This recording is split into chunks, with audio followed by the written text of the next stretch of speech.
In a cosmos of endless night, there was a world called Lunari, a land where different races were meant to live in balance, a fragile peace maintained by the rulers of the land.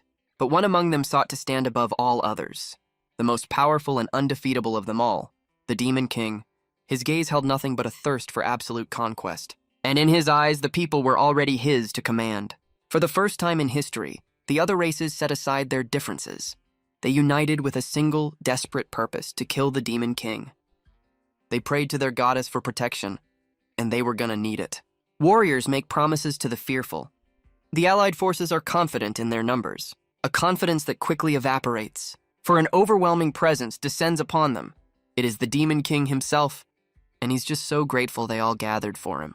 The army's formation breaks into pure chaos.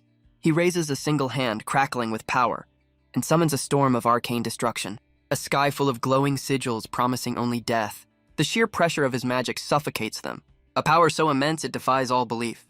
But one lone warrior screams in defiance, unleashing a brilliant pillar of golden light, a single desperate counterattack against the heavens. And for the first time, the Demon King seems intrigued.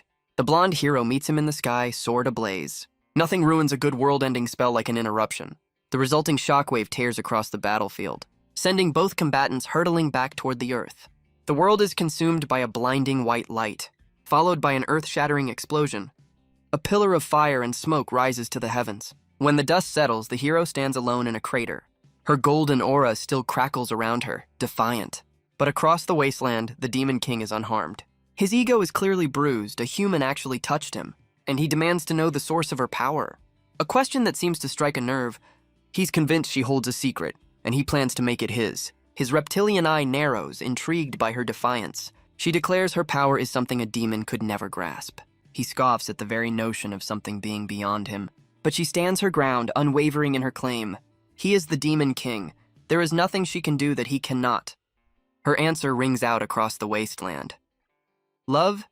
A word that seems to hang in the very air between them. And for a moment, the Demon King just stops working. He can't believe his ridiculously named dark armor was damaged by the power of love. Her determined gaze says it all. The hero is suddenly overcome with shyness, but she quickly reaffirms her statement with flustered conviction. A small, knowing smile crosses the Demon King's lips, only to reveal he's completely panicking on the inside. He frantically searches his centuries of knowledge for an answer and comes up with absolutely nothing. She asks if he truly knows nothing about love.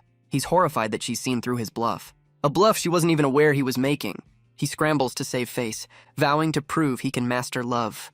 And with a final promise to return, he launches himself into the sky, leaving the hero behind. She's left completely flustered and confused by his exit.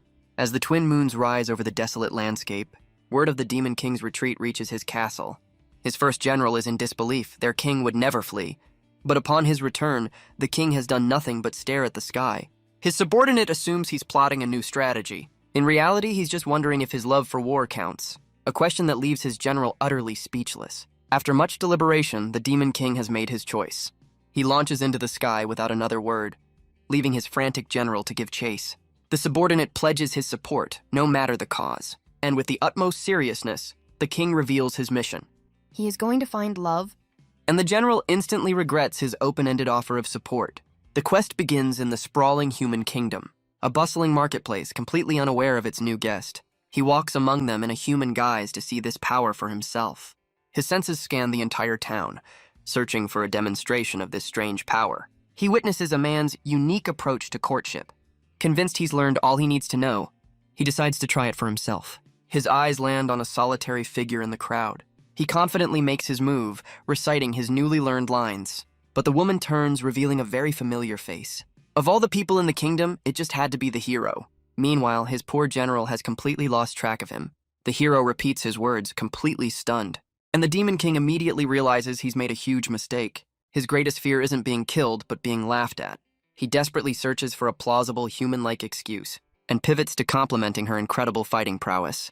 But his choice of words only deepens her suspicion. She demands to know how he could have that information. A horrifying realization begins to dawn in her eyes. She closes the distance between them in a flash, stating that only one person has ever seen her fight at full strength. Her anger flares as she calls him out for his audacity.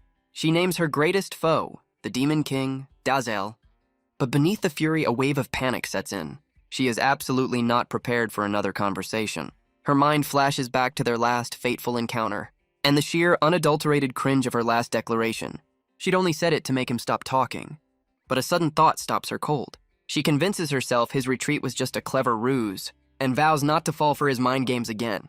She calls upon the holy light of Stella, unleashing a blinding divine aura, a display that has the Demon King wanting to be anywhere else. But her brilliant light attracts some unwanted attention.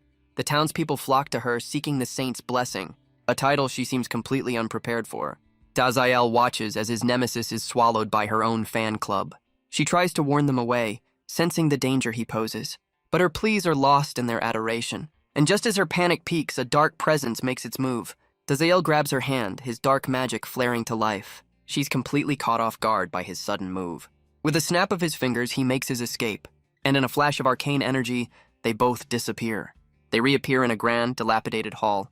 The air still sizzles with the power of his spell. The hero stumbles, landing with a heavy thud. Her head spins as she tries to regain her bearings, only to find herself in a rather compromising position. He calmly explains this was his only available exit. He explains his teleportation mark was simply his bed, a revelation that leaves the hero completely stunned. He confirms they are now in his castle, deep within the Demon Kingdom. She finds his excuse about helping her a little hard to swallow. But Daziel calmly insists that he's telling the truth. She's not convinced, preparing to unleash her holy power. The commotion is overheard by a demon maid outside the door, who cautiously pushes the grand doors open. She misinterprets the entire situation in the worst way possible, and makes a very flustered, very hasty retreat. Daziel is left completely bewildered by the maid's reaction. Meanwhile, back in the human kingdom, the hero is having a terrible day. Her plans for a relaxing afternoon were ruined by a certain uninvited guest. She collapses onto her bed, trying to make sense of their bizarre encounter. The whole ordeal has left her completely drained of her will to fight. She hopes to find some peace within the hallowed grounds of the church, unaware that her stalker has excellent hearing and a window. The next day, she attends the prestigious Goddess Stella Academy, but she's exhausted after a sleepless night spent searching for Daziel. Suddenly, a familiar presence catches her attention. She looks down at the bustling courtyard, wondering about the crowd. Her friend explains that the new students were all inspired by her. The hero reflects on her decision to join the academy for a normal life. She realizes the church is just using her to recruit for the war. When her eyes lock onto two familiar figures, a jolt of panic hits her as she recognizes the Demon King and his general. Down below, the general questions why they're enrolling in a place so full of holy energy. Daziel explains he learned about it while investigating the hero's home, much to his subordinate's shock. He frames his quest for love as a battle, requiring him to understand her environment. His general is so moved by this dedication that he begins to weep. He's convinced his king is finally getting serious about the war, completely misreading the entire situation. Daziel frames his mission with a classic proverb. The new students are gathered for their orientation. Their first task is to make an offering to the goddess, a task that immediately highlights the academy's class divide. Daziel, however, has brought his own offering, an offering so powerful it makes the instructors tremble. His general proudly explains they are priceless demonic gems, which the holy faculty immediately tries to purify with fire, landing our demonic duo right back in the low offering line. With that out of the way, the entrance exam finally begins. The entrance exam begins with a test of archery. A young noble named Roland easily passes, basking in the adoration of his peers. It seems the high-offering students get to shoot from a mere 10 meters, while Daziel and the others are stuck 100 meters from their targets. He's immediately met with scorn from the academy's elite. But his attention is caught by Roland's admirers, and a thought begins to form. He deduces that a display of skill is the key to earning affection, and he decides to put on a show they'll never forget. Because nothing says I'm competent like summoning a meteor storm for an archery exam. His general is immensely proud, while the faculty and students are justifiably terrified. But as chaos reigns, the hero springs into action. She leaps into the air, casting a spell of her own. A holy sanctuary forms over the academy, deflecting the meteors, before a wave of banishment magic purifies the sky completely. She stands alone, exhausted but successful. Landing directly in front of a very calm-looking Daziel, her patience finally snaps as she grabs him by the collar. She furiously recounts his recent, highly invasive actions, an explanation that gives the eavesdropping students the wrong idea entirely. She demands to know if all this is just to start another fight, an explanation that has the students buzzing with scandalous theories. Daziel is completely caught off guard by her question, and the hero is having a full-blown system meltdown. She frantically tries to deny any connection to him. Realizing that exposing the Demon King here would be catastrophic, Daziel, ever the opportunist, tries to blame her for a do-over. The instructor denies him, but then offers a very convenient loophole. A loophole Dazael is more than happy to exploit. His general quickly jumps on the bandwagon, not wanting to be left behind. And just like that, a few days later, they're officially students. His general is already fawning over the new look. But Dazael is completely unimpressed by the academy uniform. His subordinate panics at the holy symbol on his collar, as Dazael wonders why he's the center of attention. The general insists it's admiration for his meteor storm. In reality, the students are spreading some very juicy rumors. The two demons wildly overestimate the academy's curriculum, but their conversation is cut short as Dazael freezes. His general immediately senses a malicious presence, and Dazael spots its source, the hero, radiating pure rage. Her expression darkens with pure, unadulterated fury, a fury that Dazael and his general decide to completely ignore. She charges after them, demanding they stop and listen, but they simply teleport away, leaving her in the dust. Her anger gives way to desperation. She just wants to talk. But her life has become a mess, with the church blaming her for the rumors. The weight of it all finally becomes too much to bear, until a pair of familiar boots stops before her. It's Dazael asking what she wanted to discuss. He heard her plea just before he left, leaving her completely stunned. He's taken aback, noticing the tears in her eyes. A question that's answered with a swift, angry kick, sending him flying across the academy grounds. She insists she would never cry in front of a demon. He points out the obvious, only to be told it's pure rage. She lays out all her frustrations with his recent behavior. Her words seem to hit him in a way he didn't expect. And for some reason, the Demon King is blushing. She tries to explain herself, but the words won't come out. Her inner monologue is getting a little impatient. Dazael admits he's only here to understand what she meant by love. The hero is left completely stunned by his confession, a decision he regrets approximately 0.2 seconds later. But she simply lets out a long, weary sigh. She reminds him of his title and her duty to protect her people. Yet she finds herself believing his strange quest isn't a bad thing. She offers a truce, allowing him to stay at the academy, but she makes it clear she'll be watching him like a hawk. He agrees to her terms without a moment's hesitation, and he thanks her, finally revealing the hero's name. Sylvia. Sylvia is taken aback by him using her name. She immediately demands he stop being so familiar, rejecting his other titles as well. Meanwhile, back in the Demon Kingdom, a demon maid named Luna is being sought out. The second general of the demon army is frustrated by his king's absence. Luna recounts the strange incident with the human girl in the king's chambers. He immediately jumps to the worst possible conclusion: an enemy spell. Just then, the doors to the king's chambers swing open. A lone figure stands in the doorway, an unexpected arrival, and on his sleeve is the unmistakable emblem of the Stella Church. The second general moves with blinding speed, lunging to strike the intruder and protect his king, only to realize it's the first general, Levirion. The second general immediately accuses him of a coup, while Levirion just wants to know why the castle is empty. He's stunned to learn the king is on a secret infiltration mission. Levirion smugly declares he will accompany the king alone, an order the second general is not prepared to accept. He even makes a play for the throne, because finders keepers, right? Meanwhile, back at the Goddess Stella Academy, a new day begins with an imposing figure striding through the courtyard. Levirion has finally arrived, apologizing for missing the ceremony. Dazael brushes it off, quietly noting the mention of treason. His general then asks what class the king has chosen for them.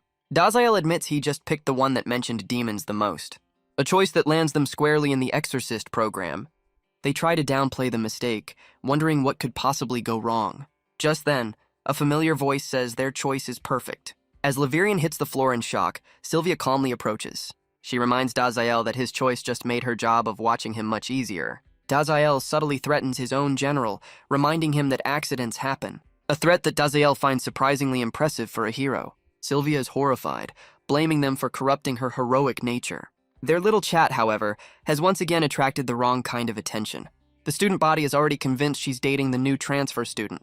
She lays down the ground rules, begging him not to blow their cover. And with a final flustered warning, she makes a hasty exit. Dazael is completely confident they can blend in seamlessly. His general, on the other hand, is having a bit of a confidence crisis. Just then, the academy bells begin to chime. The new students excitedly discuss their future specializations. But their conversation is cut short by an arrogant student. He scoffs at them, demanding they know their place. The others wisely back away, recognizing him as a noble. His attention then turns to Dazael and his general. He's furious that a commoner would dare approach the saint. He charges forward, intending to teach Dazael a lesson that ends with his own shoulder shattering on impact. The force of the collision sends him flying across the hall. He lands in a heap, screaming for a medic in pure agony. But Levirian's eyes glow with an unholy light. A wave of pure energy shatters every window in the hall. He vows to make the noble pay for daring to touch his king. The noble's arrogance instantly evaporates into pure terror. He lifts the boy into the air, ready to end his life. But Dazael seems to find the whole situation rather amusing, until a familiar holy presence catches his attention. He hears a familiar voice approaching down the corridor, and he remembers the promise he just made to Sylvia. A promise his overzealous general is about to shatter into a million pieces. Dazael's mind kicks into overdrive, his thoughts accelerating. He has exactly 1 second before his general attacks, and even less time before Sylvia sees the whole thing. He realizes this will ruin his only chance to study love. With his mission on the line, he sees only one way out. He unleashes an ancient magic, shattering the fabric of space itself, and promptly throws both combatants into the newly formed void. With a snap of his fingers, he seals the rift behind them. The cracks in reality quickly fade away, leaving the hall completely peaceful, as if nothing ever happened. Just as Sylvia arrives, her friend tries to convince her to switch classes. But Sylvia senses the lingering dark magic, giving her a very good reason to stay put. Her eyes narrow, her focus entirely on the unseen threat. Dazael pops up, trying to play it cool and failing spectacularly. But Sylvia knows better than to trust his act. He's still the most dangerous being alive. She decides to take no chances, preparing to scan the entire campus herself. A massive holy sigil appears in the sky because subtlety isn't in her vocabulary. Her friend calmly asks if she's just activated a skill. Sylvia prepares to cast every single holy buff in her arsenal, unleashing a blinding golden light to protect the academy. The entire academy is bathed in her holy light. The academy's defenders recognize the saint's signature magic, and Dazael is just a little bit terrified she's about to smite him. She completely misreads his terror as a sign of concentration, so she decides to double down, unleashing even more holy energy. Layer upon layer of protective spells envelop the entire campus. With her work done, she finally lets out a weary breath. She declares her search complete, letting him off with a stern warning. A promise our boy is all too happy to agree to, but their little spat has only fueled the rumors of a couple's quarrel, and his general's mistake was an even greater offense to the king. Levirian begs for forgiveness for his reckless outburst.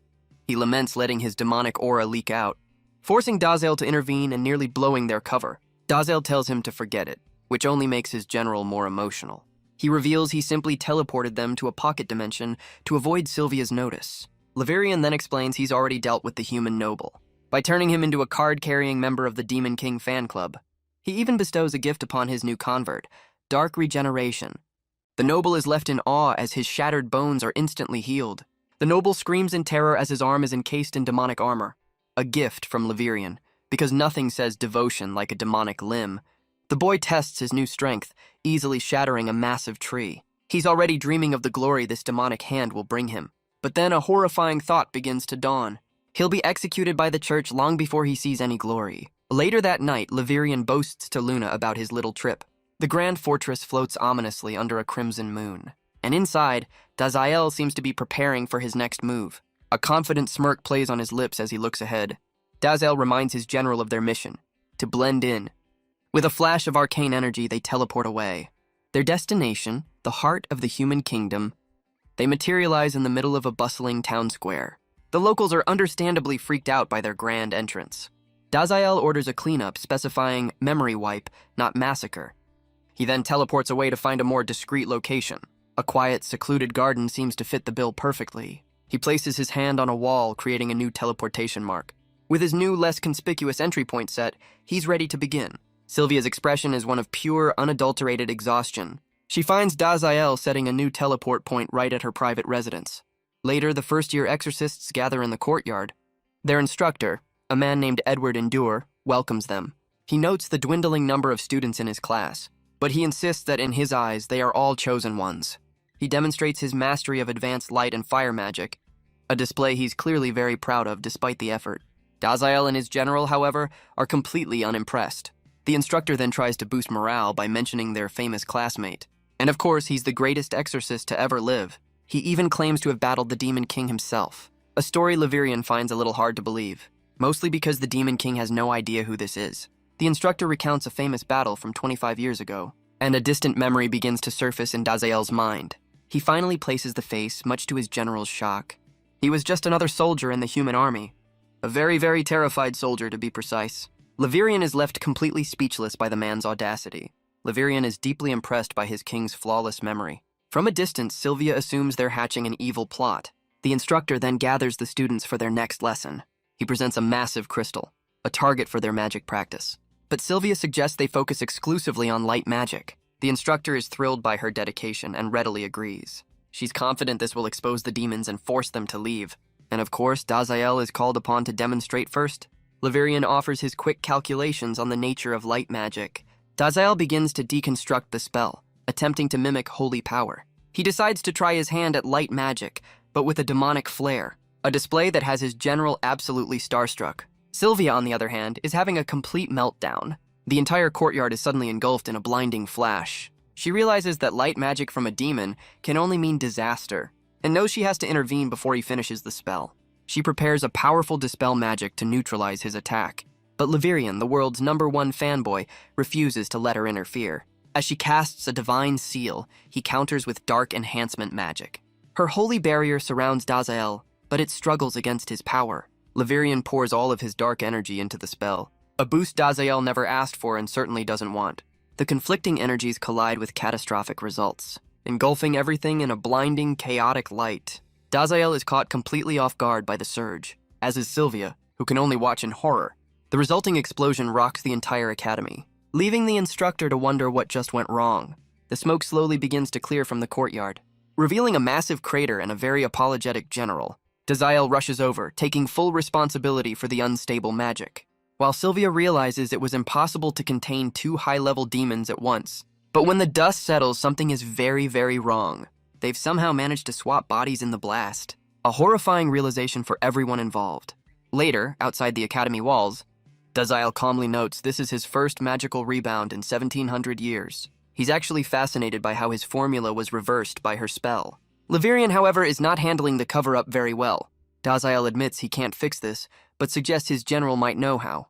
Levirian proudly declares he knows the solution, except for the parts he intentionally forgot, a confession that earns him a swift punch from Sylvia. She takes charge, planning a midnight raid on the royal library.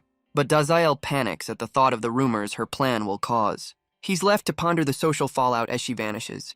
Later that night, under the glow of the twin moons, their mission begins. A figure in full demonic armor lands silently on the castle grounds. Dazael waits on a balcony, ready for their infiltration, only to be horrified by Sylvia's choice of stealth attire. She ignores his fashion advice, grabbing his hand to teleport them inside. A flash of red energy marks their arrival. They materialize inside the vast royal library. But their infiltration is immediately interrupted by Luna the maid, who once again walks in at the worst possible moment. Her mind races, trying to make sense of the scene, and she lands on the most scandalous conclusion imaginable. With a flustered apology, she makes another hasty retreat.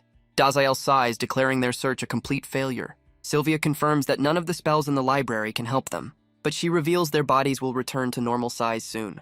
As dawn breaks over the demon kingdom, Dazael realizes their time is running out. Sylvia explains that unlike humans, young demons actually enjoy the library. She prepares to teleport them back before they're discovered. But Dazael panics. He can't return to Sylvia's room in her body.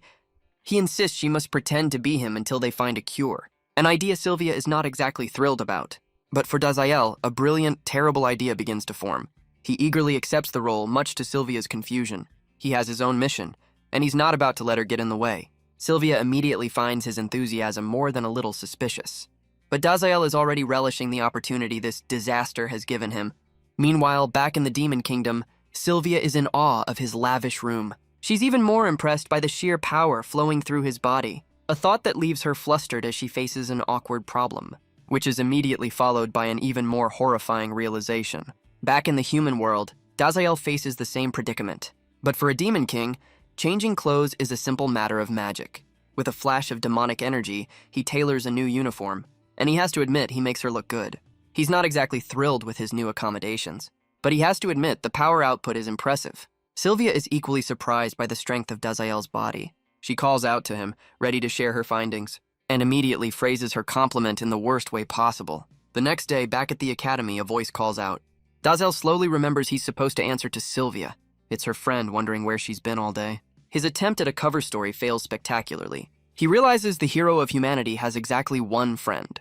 He decides to use his demon eyes to find this girl's weakness, a move that immediately creeps her out, offering to heal his sickness. His analysis reveals she's a support class with holy magic. just as she spots a very unwell-looking Liverian nearby.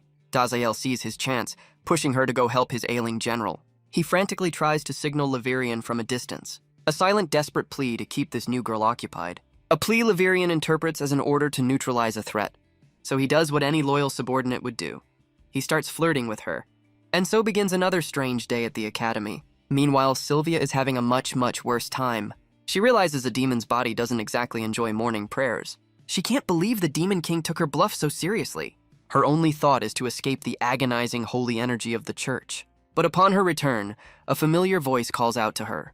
Dazael accuses her of misusing his body, a charge she quickly denies. He's just terrified she'll find out he's been asking people about love, which he now thinks is a national secret.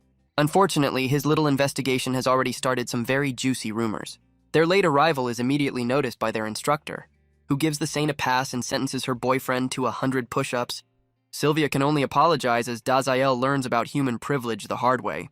The next day, another training session begins under a clear sky. Their instructor gathers the small class for a special activity. He announces a friendly game of tag against another class. The students murmur, hoping for an easy opponent.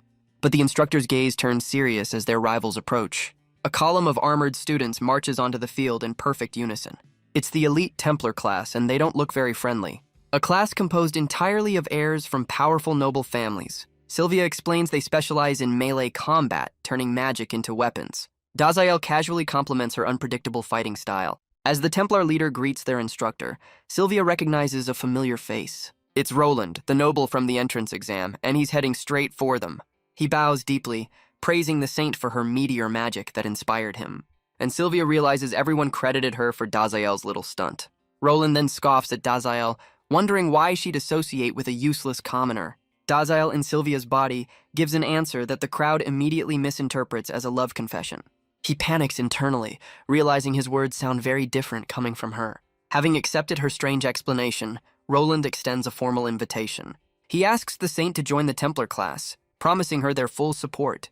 Dazael, however, flatly rejects the offer, a response that completely shatters Roland's fragile ego. Sylvia panics, reminding him to be more careful with her reputation. But Dazael points out she wanted to stay in his class to watch him, a fact that leaves her completely flustered and speechless. Not one to give up, Roland proposes a wager instead. If his class wins the match, the saint must join the Templars. Dazael agrees instantly, ignoring Sylvia's frantic protests. He tells her not to worry as the crowd misreads the entire exchange. He reminds her that as the hero, he can finally fight without holding back. Sylvia begs him not to ruin her reputation with mass murder. The match begins in the academy's sprawling training forest. The instructor explains the simple rules. Eliminate the other team. He assures them their uniforms will protect them from one fatal blow. The first to defeat half the enemy wins, a rule that heavily favors the Templars' numbers. Roland smirks, clearly confident in his rigged victory. Dazael immediately sees through the noble's little scheme. Sylvia confirms his suspicions, as Dazael scoffs at human weakness. But as he speaks of a lack of power, he realizes his own team has already given up. The instructor gives the signal, and the match officially begins. Dazael notes the low morale of his army, deciding it can't be helped. He casts a dark buff, filling his teammates with a sudden thirst for battle. A spell Sylvia immediately dispels, scolding him for his reckless methods. Fine then, he'll just end this match by himself. He prepares a spell that looks suspiciously like an apocalypse. Sylvia grabs him, offering a quick apology to the onlookers, and casts a holy seal, binding his immense power to protect the students. Dazael is genuinely impressed, noting he can't feel his magic at all. So he decides to just use brute force instead, dashing away at high speed. He vanishes into the forest canopy. One of the Templars searches for an easy target, and Dazael is more than happy to oblige. The student's only concern is his ruined uniform. Meanwhile, another threat crosses into the human kingdom. It's the second general, on a mission to prove his worth. Back in the training grounds, a new target is spotted. Roland leads his entire squad against a single opponent. Sylvia offers a quick, preemptive apology for what's to come. Before unleashing the full force of the Demon King's body, a single shockwave sends the entire squad flying. She's in awe of the raw power at her command. The instructor watches in disbelief as the Templars are eliminated one by one. Another blast echoes through the training grounds. Roland is confused. He ordered his team to avoid the saint. Meanwhile, the noble with the demonic arm is making some very convincing threats. Roland tries to rally his remaining forces, focusing on the easier targets. But Sylvia has already found her next targets. His arrogance is replaced by pure, unadulterated panic.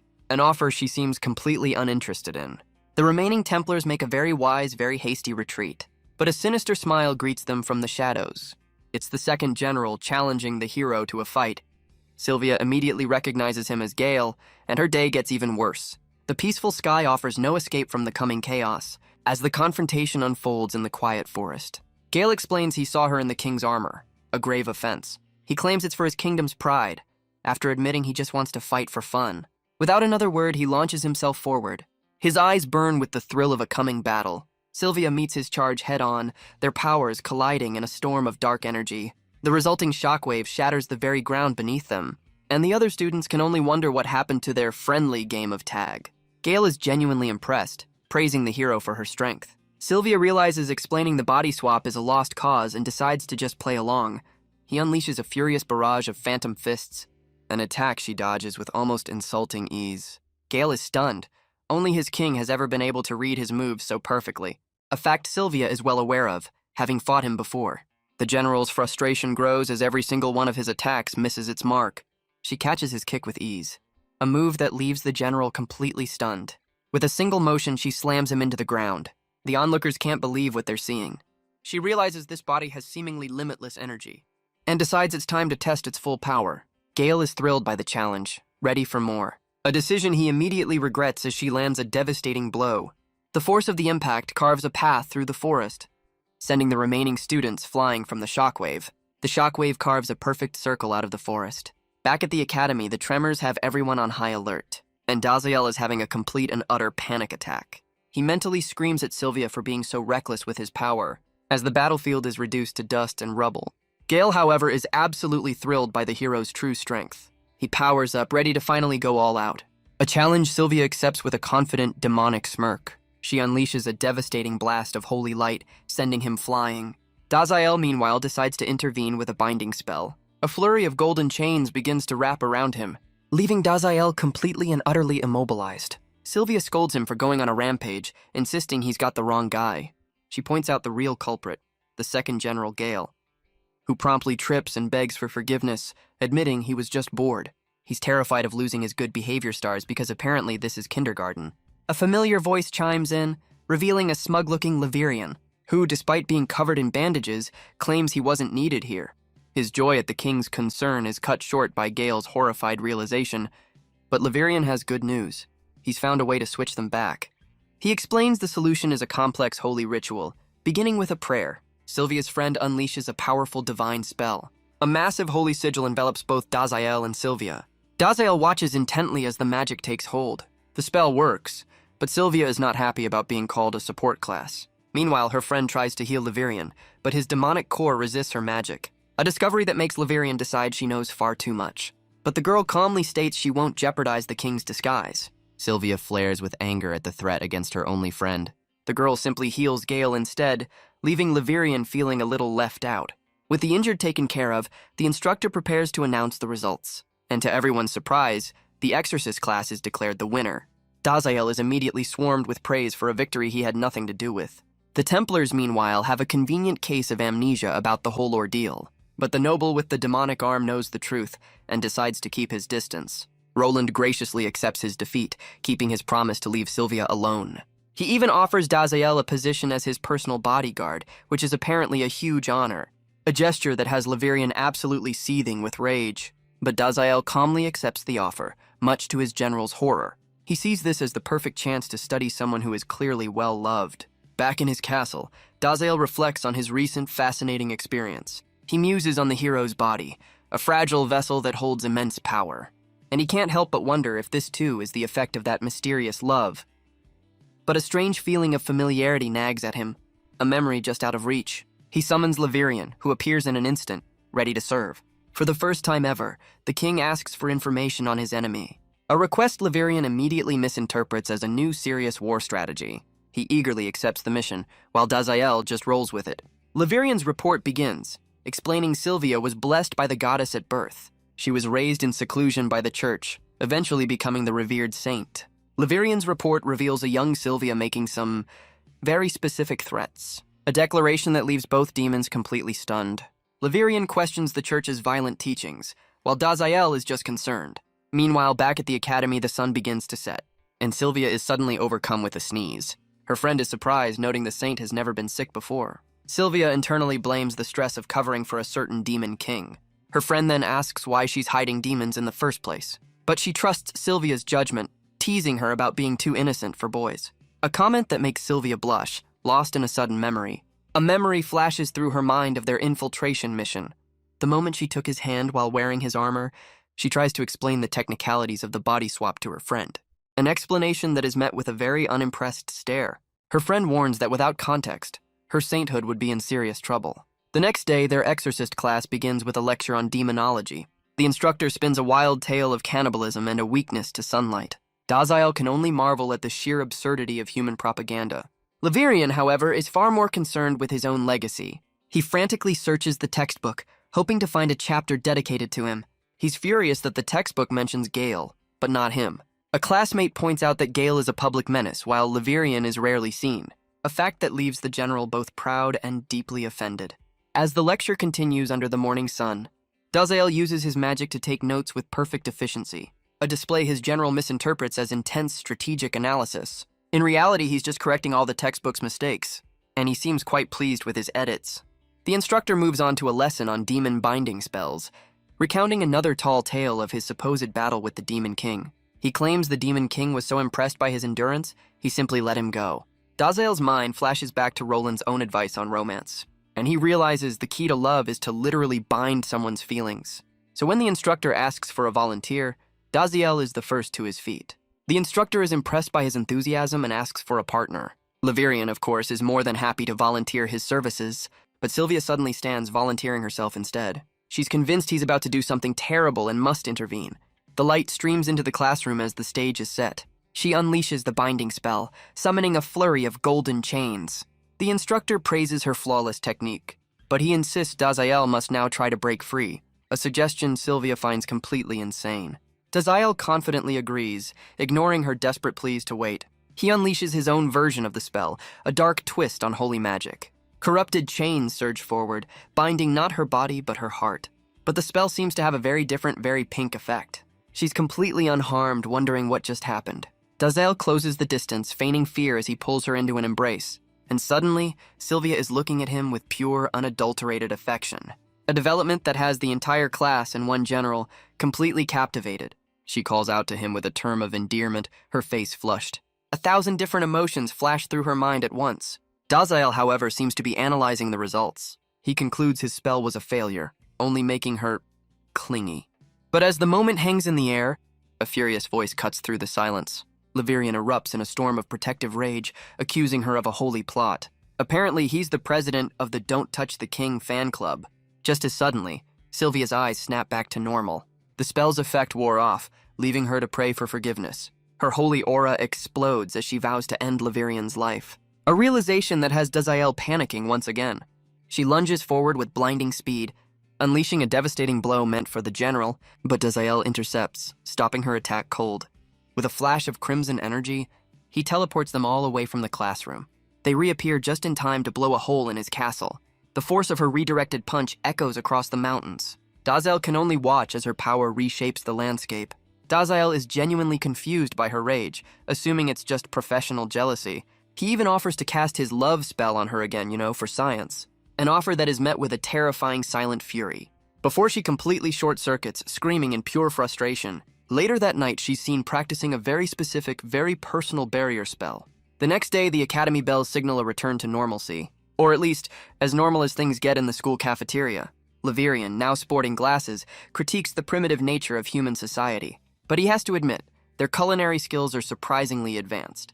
Their meal is interrupted by a pair of familiar classmates. Levirian is about to lecture them on their place, but Daziel calmly allows them to sit. The students find them intimidating, but also surprisingly nice. A sentiment that has Sylvia breaking out in a cold sweat. The students even offer them a share of their meal, just as Sylvia arrives, asking to join them to keep an eye on things, which immediately creates the most awkward lunch table in academy history. One of the students asks if she's jealous, leaving Sylvia completely flustered. As the day wears on, the atmosphere begins to change. The students are now praising Daziel for his victory over the Templars. He tries to give credit where it's due, but settles for saying Sylvia was his teacher. An explanation Sylvia is clearly very committed to. The students are impressed, while Levirian tries to praise his king's true genius. A cover story that leaves everyone but Sylvia amused by their role-playing. But their awkward lunch is interrupted by a familiar face. It's Sylvia's friend, and Levirian is not at all happy to see her again. She calmly reminds him who the aggressor was, as the other students gossip. The girl then asks the two demons for help with her Demon King assignment, which is just perfect. Just then, another student reveals she has a secret family manuscript on the topic, one that supposedly contains a forbidden portrait of the Demon King himself. But when she tries to retrieve it, the priceless heirloom is suddenly gone. Later that night, under the glow of the twin moons, Sylvia reveals she was the one who took the manuscript. She ponders how to dispose of the book without revealing its secret. The next day, a peaceful morning dawns over the academy, and Dazael has found some new, highly questionable research material. He studies the finer points of human courtship from a trashy novel, and is deeply confused why love can't just phase through armor. Meanwhile, Sylvia is sore from retraining her defenses after his last spell. Her expression hardens with a familiar frustration. As she spots the Demon King himself engrossed in a book, she decides to investigate what kind of book he's reading, only to find it's a very advanced guide to human affection. A guide that is definitely not Academy approved. And Sylvia's last remaining shred of sanity finally snaps. Dazael is completely caught off guard by her sudden rage. She unleashes a holy kick, demanding he stop defiling the grounds. He quickly tries to burn the evidence, playing dumb about the book. But he's genuinely heartbroken to destroy such a rare find. He realizes he needs to think like a human to understand them. So he seeks out a local bookstore, hoping to find some answers. But he's immediately baffled by the human concept of genres. A helpful bookseller offers his assistance, which Dazael mistakes for profound wisdom. He states his purpose with the utmost gravity. He seeks to understand love. The bookseller retrieves a special volume from behind the counter. He warns that the book is rare, expensive, and not to be shown around. A problem Dazael solves by summoning a literal mountain of gold. Later, he recounts this story to a very unimpressed Sylvia, who lets out a sigh that could wither a forest. She lectures him, vowing to never help him if he keeps reading such trash, a threat that seems to strike genuine fear into the Demon King's heart. The next day begins peacefully, aside from a small plume of smoke. Dazael is busy destroying the last of his questionable research material. Sylvia arrives, immediately suspicious of Levirian's absence. Dazael explains his general is off handling some private business, an explanation that Sylvia's mind takes in the worst possible direction. She accuses them of corrupting her friend because of course she does. And for the second time this week, the hero has a complete system failure. Her holy aura flares as she vows to personally end the first general. She unleashes a blast of pure rage as Dazael wonders if gems are illegal. Just then, the man of the hour makes a very timely return. It's the noble with the demonic arm, now a loyal if terrified subordinate. He reports that he's successfully enrolled Levirian in the academy. He tries to make a quick exit, but Dazael stops him. He needs some advice from a human, or at least a mostly human, and with the utmost seriousness, he asks the one question that started it all. The noble is completely flustered, clarifying if he means dating. A concept Dazael, ever the academic, demands a full explanation of. The boy explains it's about impressing a woman you like. A concept Dazael immediately translates into a battle for dominance, because of course he does. And with newfound conviction, he declares he will ask the hero on a date. The Academy's morning sermon begins with a dire prophecy, a warning of a demon king who will destroy all lands. Dazael, however, is still convinced a date is a challenge she'll refuse, so he decides he must first make her owe him a favor. Later that day, under a clear blue sky, the students gather for their next class. Levirian points out they've arrived a bit too early, but Dazael insists that as a king, the world should wait for him. His royal monologue is cut short by a sound from the floor. It's a student named Thilo, collapsed from exhaustion. Sylvia asks if he's talking about adventurer quests. Levirian explains the academy now manages the kingdom's quests. He assumes the students are just after gold, an idea that gives Dazael a brilliant, terrible thought. He summons a literal mountain of gold for the exhausted student. He tells the boy to take it and rest, leaving Sylvia speechless. She pulls him aside, demanding to know where he got the money. He explains he simply sold some of his priceless demonic gems, a revelation that has Sylvia panicking for the student's life. She explains the gems can counter holy magic, a fact Dazael finds completely baffling. The next day, a new opportunity presents itself. Sylvia stands before the Academy's quest board, and for the first time, she seems genuinely excited. Dazael teases her, revealing he was once an adventurer, a revelation that makes him seem surprisingly human to her. Their conversation is cut short by the instructor's call. He explains that quests are required for promotion, and he calls out the students who haven't done a single one. He announces a field assignment for the first years, and suggests our trio form a party, much to Sylvia's horror. Sylvia is internally screaming at the thought of babysitting two demons, but she realizes leaving them unsupervised could have some rather explosive consequences for the kingdom. So she reluctantly agrees, but with a single condition. A condition that Dazael is more than happy to provide. He asks her to accept his invitation to a battle, a term he's now convinced is the demonic equivalent of a date, and so their very strange party is officially formed. Levirian questions her motives, but his loyalty to Dazael is absolute. Sylvia suggests they recruit a healer, an idea Levirian immediately dismisses. Sylvia insists her friend will be their healer, an idea Levirian vehemently opposes. Dazael agrees, noting the general's less than stable reaction to her. But their argument is interrupted by a familiar voice from below. It's Thilo, offering to be their guide and already packed for the journey. An idea Levirian finds completely unacceptable. Sylvia tries to question his sudden outburst, but he's already casting a powerful spell, leaving their two new recruits completely stunned. In an instant, they're teleported to the outskirts of Monist, a trip that has left the humans feeling a little worse for wear. Dazael finds the side effects of his magic fascinating. He points out Sylvia is fine, but she's just built a resistance. He suggests they travel alone, leaving her completely flustered, a reaction our boy is completely unable to process. Meanwhile, Thilo recovers, wondering who his new party members are. Levirian scoffs at the human's weakness, but offers a healing spell that looks more like a demonic curse, which only makes the poor kid feel even worse. With their party finally recovered, they continue their journey. Sylvia asks how he knew the location, and he simply says he's been here before. She's immediately suspicious, noting the Demon King has never been to this area. Her friend, however, is just amazed by the teleportation spell. Levirian is deeply offended she'd credit his king's work to the hero, so Sylvia panics, loudly taking credit to shut him up. She lays down a new rule for Dazael. No ancient magic on this quest, or she'll go all out on their battle tomorrow. A threat Dazael completely misreads as genuine excitement for their date. With that settled, they finally arrive at the village. The quest giver explains their monster problem is too small for the local knights. Sylvia gets down to business, asking for details on the creatures. The quest giver lists the local pests, giant rats, grass arachnids, and a few red bats.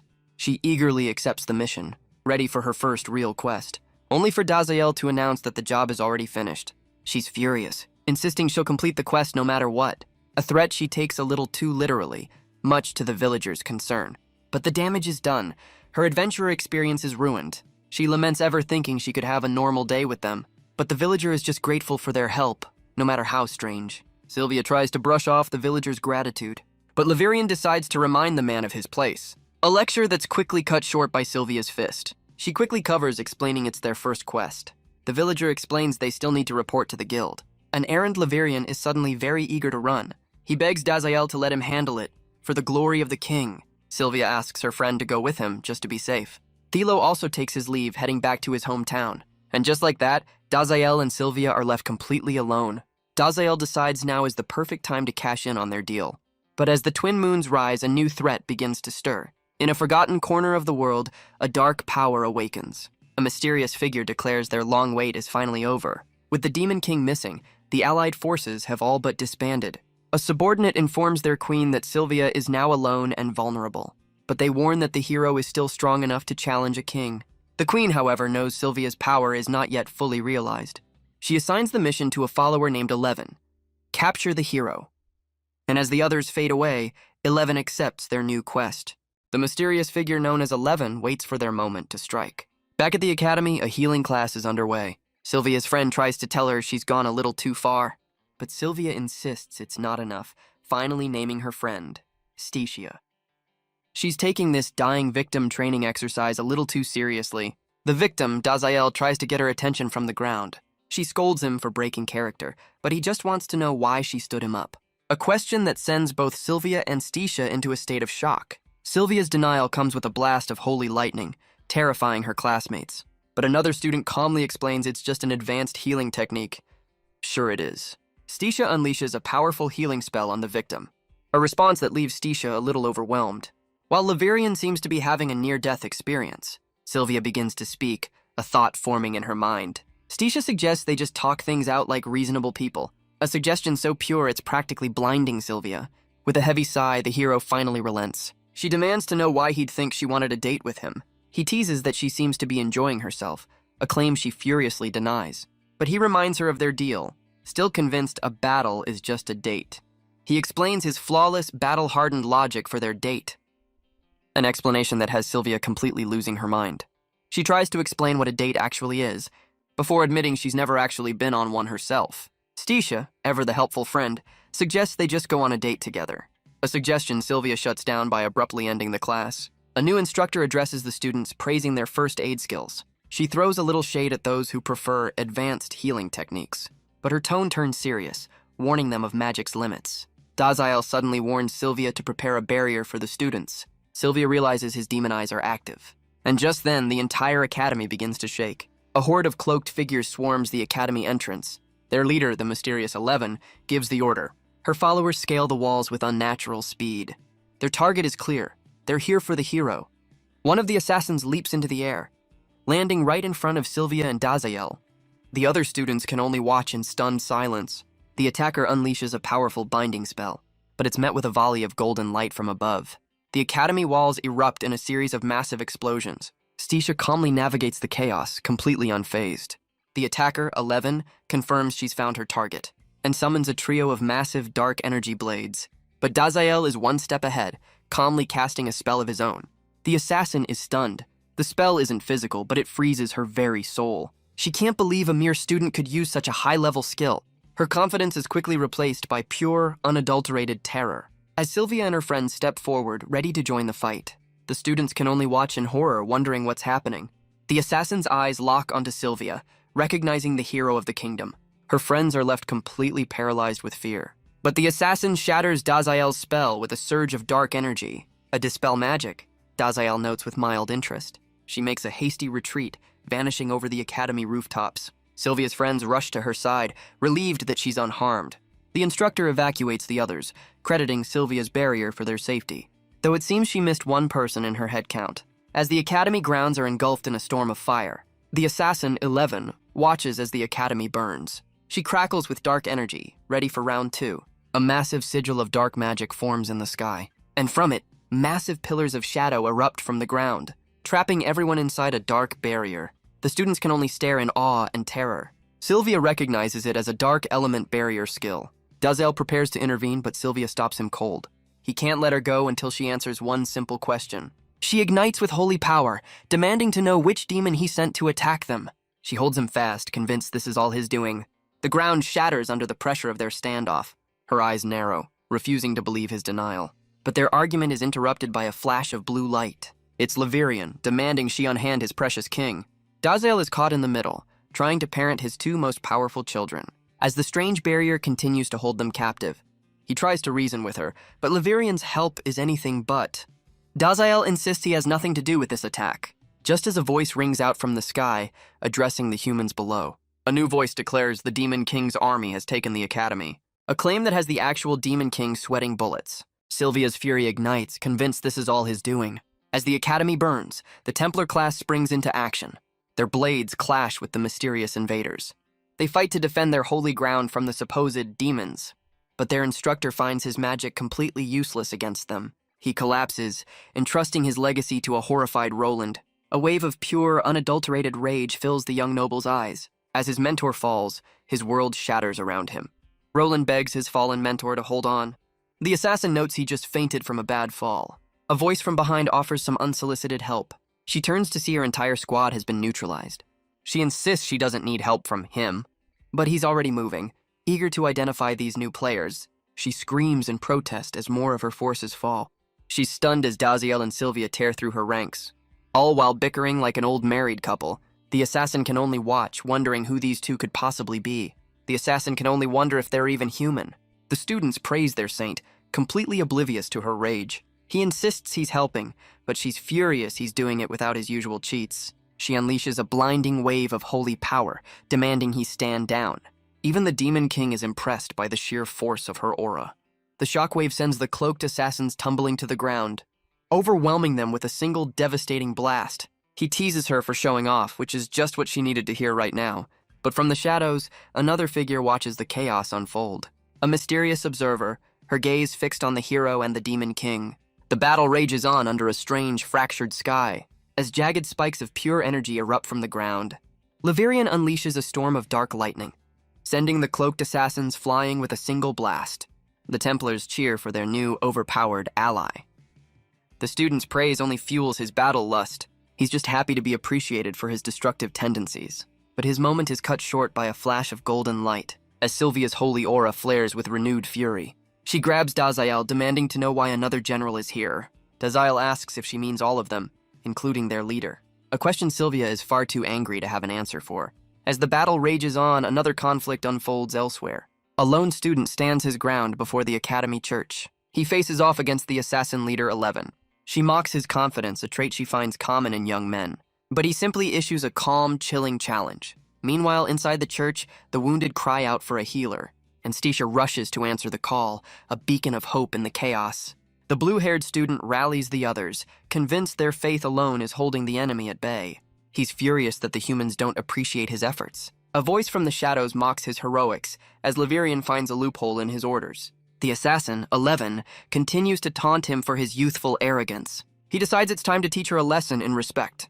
A lesson she is suddenly very unprepared for. He unleashes his demonic form, ready to announce his true title. But she completely ignores him, assuming he's just another hero candidate.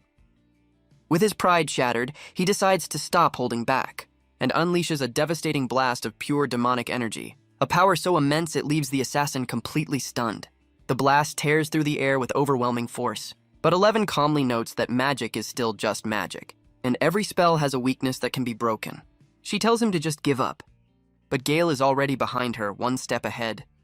Her confidence shatters in an instant, as his attack narrowly misses its mark. He moves with blinding, impossible speed, taunting her for being too slow to counter him. But she insists that dispelling magic is far from her only trick. Gale mocks her, claiming he only got close because she's just a brawler. She admits his magic is strong, but she's found his weakness. A weakness she plans to exploit by targeting the church full of innocents, a threat that leaves Gale completely unfazed. In fact, he encourages her to do it, laughing like a complete maniac. She calls his bluff, preparing to unleash a devastating attack. But just then, Gale gives a quiet order to a very confused Levirian. He's to protect the humans, or Levirian will be replaced by his rival, a threat that sends the first general rocketing toward the church. Arriving just as the assassin's spell is about to make impact, Levirian's eyes burn with a furious resolve. He unleashes his full power, all for the sake of his king. A massive pillar of dark energy erupts from the ground, completely neutralizing the assassin's attack. Daziel watches the chaos, his mind already elsewhere. Levirian stands as a one-man army, a shield of pure demonic power. Daziel decides to find the enemy leader and prove his innocence. Sylvia refuses to let him go alone, so he simply invites her along. She questions leaving Levirian to face a magic-dispelling enemy, but Daziel's faith in his general is absolute, forcing her to relent. Levirian is overcome with emotion at his king's trust. He vows to protect the humans, driven by loyalty, and a healthy dose of professional rivalry. A vow that's immediately put to the test as an attack pierces his chest. Sylvia can't believe her eyes. Levirian is one of the most powerful demons alive. She wonders what kind of enemy could take him down so easily, so she unleashes her own divine aura, preparing for the worst. The assassin leader, 11, greets her with a smug confidence. She mocks Sylvia for letting the next hero sacrifice himself, an accusation that leaves Sylvia completely baffled. 11 can only assume the hero has a very, very dark sense of humor. Sylvia's holy aura explodes as she vows to keep all demons out of her territory, except for the ones she's currently hiding, of course. The assassin seems impressed, noting the hero's power is still growing. She offers Sylvia a chance to surrender, lest she end up like the fallen general. A threat Sylvia finds a little confusing, insisting she won't be reduced to tears. The assassin is completely caught off guard by her strange reply. Because Levirian isn't dead, he's just having a very dramatic breakdown. 11 can't believe her eyes. He should have been dead from that attack. Her entire plan is falling apart, with her troops defeated and her targets refusing to die. She chalks up the strange feeling in the air to the hero's presence, completely unaware of the real threat. She laughs, dismissing the fallen general as a mere student. But Daziel calmly explains her dispel magic was quite impressive. He confirms she did, in fact, destroy one of Levirian's hearts, and then casually reveals his general has 9 more to spare. The assassin is left completely bewildered by this overshare. She forces a nervous laugh, trying to regain her composure, before snapping completely, vowing to end them all for mocking her. Just then, the doors to the church creak open. It's Stisha, worried that the sudden silence means the worst. But 11's eyes light up, recognizing another high-value target. With a flash of dark energy, she snatches Stisha from the doorway. Sylvia can only scream her friend's name in pure terror. The assassin leaps away, her new hostage in tow. She declares she's done playing along with these strange humans, and with that, she makes a swift retreat across the rooftops. She's confident that despite the chaos, her mission is a success, a confidence that lasts for approximately half a second, because an overwhelming, furious presence suddenly looms behind her. She's completely paralyzed, wondering at the source of this immense pressure, as an unseen force begins to crush her from all sides. Her eyes widen in pure, unadulterated terror. She collapses to the ground, wondering how she's still alive. A sudden presence appears before her, a figure radiating an aura of absolute death. She realizes that pressure was just his killing intent. Sylvia wonders how his aura isn't affecting everyone. She sees he's focused it entirely on his enemies, a truly terrifying level of control. The assassin can only tremble, completely broken by his presence. And Sylvia has a horrifying thought: they only live because he allows it. This is the true power of the Demon King, Dazael. Levirian is overcome with emotion, much to Sylvia's confusion. He's just thrilled his king is finally showing his true power. But Dazael's attention is elsewhere, calling out a familiar name. A massive vortex of dark energy tears through the sky, and in a flash of purple lightning, Gale arrives on the scene. The assassin leader can only stare, wondering who this new threat is. The ground shatters under the force of his arrival. Gale lands before his king, asking if he was summoned. He kneels in a show of absolute loyalty, and offers to eliminate anyone who dares to stand against Dazael. Sylvia rushes to Sticia's side, who is shaken but safe. Sticia's eyes widen as she recognizes the infamous second general. Just then, a surge of crackling energy draws her attention. Levirian steps forward, not about to be upstaged by his rival. Sticia's gaze shifts, realizing there's another one. A smug grin confirms her worst fears, and his inner monologue is screaming for the proper recognition. The assassin, 11, can only stare in disbelief. Both the first and second generals of the demon army are here. Dazael lays out his plan: counter the enemy's barrier, and make sure Sylvia doesn't kick them out. His generals eagerly accept their new mission. Gale tells the humans to step back as the professionals are here. Sticia finally recognizes Levirian, much to his cartoonish dismay. The two generals unleash their full power, standing on massive arcane sigils. A colossal barrier of pure energy envelops the entire academy.